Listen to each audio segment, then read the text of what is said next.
The November rain stung like shards of ice against my face as I pressed my body against the cold, unforgiving brick wall of Riverside Funeral Home.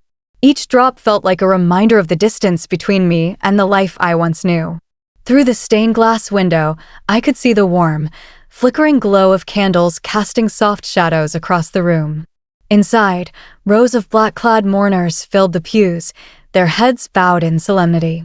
At the front, my grandmother's casket rested, adorned with white roses, her favorite flower, a symbol of the love and grace she carried through life. The sight of those roses twisted something deep in my chest, a mix of grief and longing for the woman who had always been my anchor. I heard my father's voice, low and dismissive, drifting through a cracked window. "Sophie is somewhere in Europe, backpacking or whatever she calls it these days," he said, his tone laced with disdain. "You know how she is, always running from responsibility."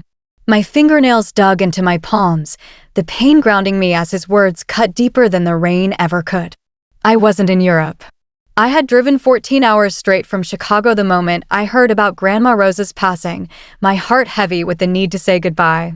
But when I arrived, the funeral director, with a polite but firm demeanor, informed me I wasn't on the list. My own grandmother's funeral, and I wasn't allowed inside. The betrayal stung worse than the cold. What turned my blood to ice wasn't just being barred from the service. It was what I saw through that window. In the front row, where I should have been, sat a woman dressed in a black dress identical to the one I'd worn to every family funeral since I was 16. Her hair was dyed the same shade of auburn as mine, pulled back in the same low bun I always wore for these occasions. When she turned her head slightly to dab at her eyes with a handkerchief, I saw it, a birthmark drawn on her neck, mimicking the distinctive mark I'd had since childhood. She was crying, her performance flawless, neither too much nor too little, the picture of a grieving granddaughter. "Poor Sophia," my Aunt Linda's voice carried softly. "She and Rose were so close. She must be devastated, wherever she is." The actress nodded, her shoulders trembling with perfectly rehearsed sobs. My hands shook as I pulled out my phone, my fingers numb from the cold, and began recording through the window. Whatever twisted game my family was playing, I was determined to capture every moment of it. This wasn't just about exclusion, it was something far more sinister. The service continued with readings and hymns, each moment a mockery of the truth. My Uncle Peter delivered a eulogy, his voice warm and nostalgic as he painted our family as a tight-knit, loving unit. Conveniently, he left out the years of calculated exclusion, how they'd systematically pushed me out over the past 5 years, turning me into the outcast they claimed I was. My cousin Melissa sang Amazing Grace, her voice as off-key as ever, yet the mourners nodded in approval. And through it all, the fake Sophia sat there, playing her role to perfection, a stand-in for the granddaughter they wished I was. When the service ended, the mourners began filing out for the burial. I slipped around to the back entrance, my heart pounding. I knew this building like the back of my hand. Grandma Rose had served on the funeral home's board for 20 years. I'd spent countless afternoons here with her, sipping tea in the director's office, discussing life, death, and everything in between. The side door was unlocked, thanks to Mrs. Chin, the cleaning lady who always worked Saturdays and had a soft spot for me. I crept inside, my footsteps silent, and made my way up the back stairs to the second-floor viewing room overlooking the main chapel. From here, I could see and hear everything while remaining hidden in the shadows. The burial was private, reserved for family only. I watched from my vantage point as they loaded Grandma Rose's casket into the hearse. I saw the actress climb into the family limousine with my parents, her auburn hair glinting in the dim light as she played her part. They drove away to bury my grandmother without me, leaving me with nothing but the ache in my chest and the cold reality of my exclusion. But I knew what was coming next. The will reading was scheduled for 4 p.m. in the funeral home's conference room.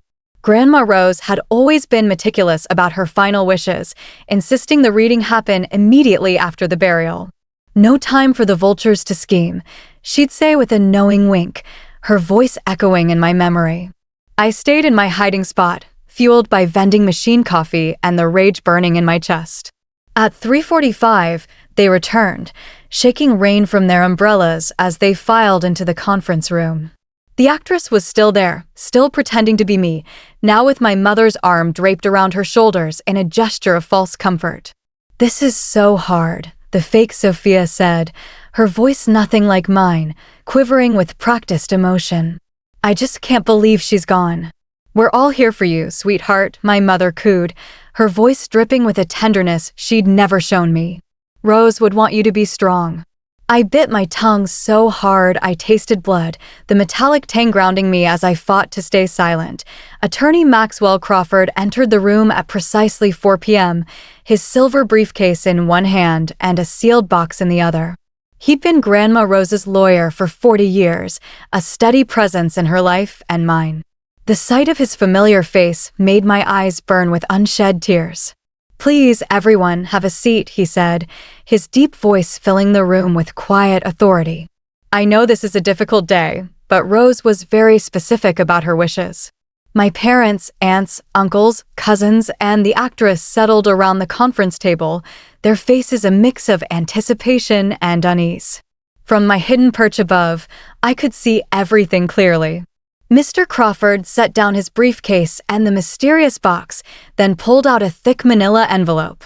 "Before we begin," he said, "I must inform you that Rose left very specific instructions for this reading." He placed a tablet on the table, its screen dark but ready. "She requested we begin with a video message she recorded 6 months ago." My father shifted uncomfortably in his seat. "Is that really necessary, Maxwell?" he asked, his voice tight. "We're all very emotional." "I'm afraid it's not optional, Thomas," Mr. Crawford replied firmly. Rose's instructions were quite clear. Any deviation from her wishes will result in the immediate dissolution of all inheritances, with assets transferring to her designated charities. That silenced my father, his jaw tightening as he leaned back in his chair. Mr. Crawford tapped the tablet, and suddenly, Grandma Rose's face filled the screen. My heart clenched at the sight of her. She looked thinner than I remembered, her cheeks hollowed by illness, but her eyes still sparkled with the sharp intelligence that had always seen through everyone's nonsense. "Hello, my darlings," her voice filled the room, warm yet commanding. "If you're watching this, then I'm gone, and you're all gathered for the reading of my will. But before we get to who gets what, we need to address something important." She paused, and even on video, her gaze seemed to sweep the room, piercing through the facades of those seated below. "I need to verify that my granddaughter, Sophia Marie Bennett, is actually present," she continued. The actress straightened, preparing for her moment in the spotlight. My mother patted her hand encouragingly, a silent signal to keep up the act. "You see," Grandma Rose went on, her voice steady, "I've become aware of certain behaviors in this family, attempts to isolate Sophia, to turn her into the black sheep, to push her out of her rightful place. I've watched it happen, and I stayed silent, gathering evidence and waiting." The room grew deathly still, the air thick with tension. "So, before we proceed, I need to make absolutely certain that the real Sophia is here. Maxwell, please open the box." Mr. Crawford lifted the sealed box and carefully opened it, revealing a stack of photographs, what appeared to be DNA test kits, and another sealed envelope. First, Grandma Rose's voice continued, "I'd like Sophia to tell everyone about the song I used to sing to her when she was little, the one I made up just for her when she had nightmares." The actress's face paled, her confidence crumbling. She glanced at my parents, who leaned forward, their expressions tense. Clearly, they hadn't prepped her for this. I don't," the actress stammered, her voice faltering. "It's okay, sweetheart," my father said quickly. "You're emotional. It was so long ago." Now, Grandma Rose's voice cut through, sharp and unrelenting. My Sophia would never forget the butterfly lullaby. She made me sing it every night until she was 12. She even sang it to me when I was in the hospital last year. The actress was sweating now, her perfect makeup starting to run under the pressure. Second, Grandma Rose continued, "Please have Sophia show everyone the scar on her left palm, the one she got when she was 8, trying to save that injured cardinal in my garden." We never told her parents because she was supposed to be at piano practice. The actress clutched her hands together, and from my perch, I could see her palms were unmarked, pristine. And finally, Grandma Rose's eyes seemed to bore into the camera. I'd like Sophia to tell everyone what I whispered to her the last time we saw each other, my last words to my real granddaughter. The room was silent as a tomb. The actress looked ready to flee, her composure shattered. My parents exchanged panicked glances, their carefully laid plans unraveling. "I'm waiting," Grandma Rose said after a long pause. Or perhaps the real Sophia isn't there at all. Perhaps someone thought they could fool me, even in death. My Uncle Peter cleared his throat. "Mom, this is Maxwell," Grandma Rose interrupted, her voice like steel. "If the woman claiming to be Sophia cannot answer these simple questions, please proceed with Protocol B." Mr. Crawford nodded and reached for his phone. "I'll need to make a call." That was my cue. I stepped out of my hiding place and into the doorway of the conference room, my heart pounding, but my resolve unshaken. "I'm here, Grandma," I said, my voice steady despite the tears welling in my eyes. "I'm here." Every head in the room whipped toward me. The actress gasped, her hand flying to her mouth. My mother went white as a sheet, her eyes wide with shock. "The butterfly lullaby," I said, my voice clear and unwavering. "You sang it in French because you said butterflies spoke all languages. Petite papillons dans le jardin, chantez les fleurs jusqu'au matin." I held up my left palm, revealing the curved scar that had never quite faded. The cardinal lived, by the way. We released it together 2 weeks later. I stepped fully into the room, ignoring the stunned faces around me, my gaze fixed on the tablet screen where Grandma Rose's frozen image waited. And the last thing you said to me, when everyone thought you were sleeping, was, "The truth always finds its wings, my little butterfly. Be ready to fly when it does." Mr. Crawford smiled, a real smile, the first I'd seen from him all day. "Miss Bennett," he said warmly, "we've been expecting you." "What the hell is going on?" My father exploded, jumping to his feet, his face red with anger. "Sophia, what are you doing here? You were supposed to be in Europe." "Conveniently out of reach," I said, my voice calm but cutting, unable to make it back in time. I turned to the actress, who was shrinking in her chair, her auburn wig slightly askew. "Who is she, Dad? How much did you pay her to be me?" "This is ridiculous," my mother said, her voice trembling with a mix of fear and indignation. You wanted Grandma Rose's money," I said flatly, cutting her off. "And you knew she'd never leave it to you, not after how you treated me. So you hired a replacement, a grieving granddaughter, to play the part. And then what? Have her sign over the inheritance to you." Mr. Crawford cleared his throat, his presence commanding attention. "Perhaps we should continue with the video." The screen unfroze and Grandma Rose's face reappeared, her sharp, knowing smile cutting through the tension. There's my real granddaughter," she said, her voice warm with pride. "Hello, my little butterfly. I'm so sorry for what you've had to endure. But don't worry, we're about to make it right." Grandma Rose leaned forward slightly, her eyes glinting with determination. "You see, family, I've known about your schemes for quite some time. The birthday parties Sophia wasn't invited to by mistake, the family vacations she somehow never heard about, the way you've tried to paint her as unstable, irresponsible, a disappointment, all because she refused to conform to your expectations." "Mother, this is Aunt Linda," began, her voice shrill. "Shut up, Linda," Grandma Rose snapped, her tone leaving no room for argument. "I'm dead. The least you can do is let me finish." She composed herself, her voice steady once more. "Where was I? Yes, your conspiracy against my granddaughter. Well, I have news for you. Every text, every email, every nasty little plan, I have copies of everything, including the messages from last week about hiring an actress for my funeral."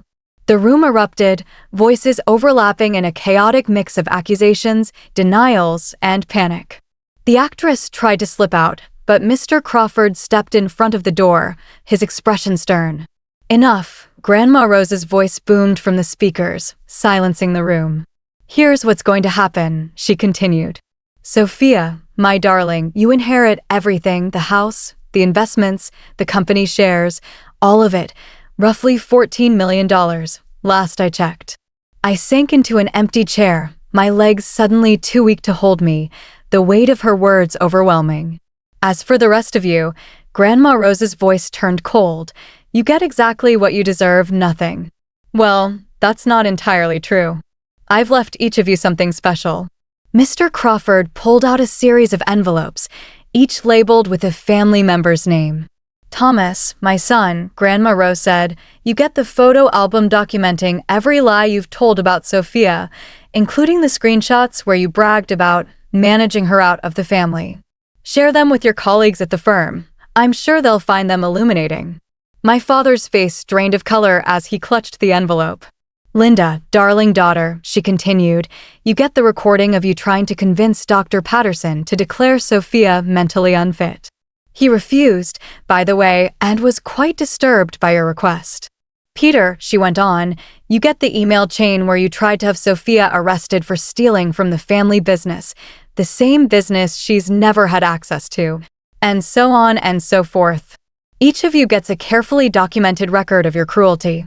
Consider it my final gift, the truth, preserved forever. The family members tore open their envelopes, their faces growing more horrified with each revealed document, their secrets laid bare for all to see. Now, Grandma Rose continued, you have two choices. You can accept this quietly and maintain whatever dignity you have left, or you can contest the will, in which case all of these documents become public record. I've arranged for them to be sent to your employers, your social circles, and yes, the media. I think the headline "Prominent Family Hires Actress to Replace Granddaughter at Funeral" would trend quite nicely, don't you? My father crumpled the photos in his hands, his voice shaking. She can't do this. We're her children. You stopped being my children the day you conspired against my granddaughter, Grandma Rose said, her voice unwavering. Family isn't about blood, it's about love, loyalty, and respect. You showed none of those things. The video paused, and Mr. Crawford turned to me, his expression softening. Miss Bennett, there's one more thing. Your grandmother left you a personal message to be viewed privately whenever you're ready.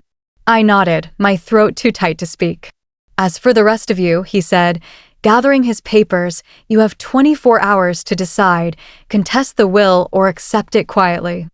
I'd advise the latter. Rose was very thorough in her preparations. The actress finally spoke, her voice trembling. What about me? I didn't know. They told me it was a prank, that Sophie was in on it. You can discuss that with them, Mr. Crawford said dismissively. I'd suggest getting your payment up front. One by one, my family filed out, some in tears, others in rage, all in defeat. My mother paused at the door, looking back at me. Sophia, we only wanted don't, I said quietly, my voice steady despite the storm inside me. Just don't. When they were gone, Mr. Crawford handed me a small USB drive. Your grandmother's personal message, he said. He then pulled out a small jewelry box. She also wanted me to give you this. Inside was Grandma Rose's butterfly brooch, an Art Deco piece with sapphire wings and tiny diamonds, the one she'd worn every day since Grandpa died. I'd always admired it, its delicate beauty a reflection of her strength. She wanted you to know, Mr. Crawford said gently, that she never doubted you, not for a moment. And she was so proud of the woman you've become, despite everything they tried to do to you. I pinned the brooch to my rain-dampened dress, right over my heart, its weight grounding me. Thank you, Mr. Crawford, I said, my voice thick with emotion. Maxwell, please, he replied warmly. We'll need to meet next week to go over the details of your inheritance. It's quite substantial, and Rose had very specific wishes for how she wanted you to use some of it. But for now, go home, rest, grieve properly. As I left the funeral home, I passed the actress by the dumpsters, smoking a cigarette. Her fake birthmark was smudged, her rented dress askew. I really am sorry, she said, her voice small. They told me you were estranged, that you'd abandoned the family. They made it sound like I was helping. I studied her for a moment, seeing the genuine regret in her eyes. What's your name? Your real name? Jessica, she said. I'm an actress. Obviously not a very good one, apparently. No, I said, a small smile tugging at my lips, but good enough to fool them. That's something. I pulled out my wallet and handed her a card. I'm going to need a personal assistant, someone detail-oriented, who can play different roles when needed. Interested? Her eyes widened, a spark of hope replacing her guilt. Are you serious? My grandmother always said the best revenge is success, I replied. I've got $14 million and a list of charities my family hates. I could use some help spending it creatively. Jessica grinned, a real smile breaking through. When do I start? Monday, I said. And Jessica? Come as yourself this time. As I drove away from the funeral home, the rain finally stopped, the clouds parting to reveal a sliver of pale sunlight. A small blue butterfly landed on my windshield wiper, its delicate wings fluttering for a moment before it took flight, soaring into the sky. I could almost hear Grandma Rose's voice, warm and unwavering. The truth always finds its wings, my little butterfly. Thanks, Grandma, I whispered, my fingers brushing the brooch over my heart. I'm ready to fly. The USB drive sat in my pocket, its contents a mystery I wasn't ready to face just yet. I'd watch her message later, in the quiet of my apartment, with a cup of her favorite chamomile tea and the photo album I'd hidden away, the real one, filled with genuine memories of a grandmother who saw me for who I truly was. For now, I had a new life to plan, a legacy to honor, and a future to build, one where the truth would always find its wings. Please feel free to comment below if you liked this. Remember to like and subscribers for more.